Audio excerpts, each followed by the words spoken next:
தடையை மீறி ஜல்லிக்கட்டு போட்டிகளை மக்கள் நடத்தினால் ஆதரிப்போம் என்று விடுதலை சிறுத்தைகள் கட்சியினுடைய தலைவர் திருமாவளவன் அறிவித்துள்ளார்.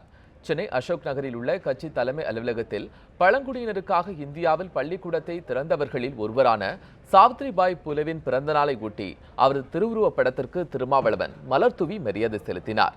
பின்னர் செய்தியாளர்களிடம் பேசிய அவர், வறட்சியின் பிடியில் சிக்கி உயிரிழந்த தமிழக விவசாயிகளின் குடும்பத்திற்கு மத்திய மாநில அரசுகள் நிவாரணம் வழங்காதது வேதனை அளிப்பதாக குறிப்பிட்டார்.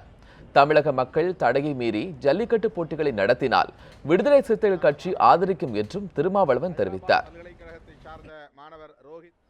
மக்கள் தன்னியல்பாக இந்த விளையாட்டை நடத்தலாம். அது மக்களுக்கான ஒரு மரபுரிமை, பாரம்பரிய உரிமை. அதற்கு எங்களுடைய வாழ்த்துக்கு உண்டு, ஆதரவு உண்டு.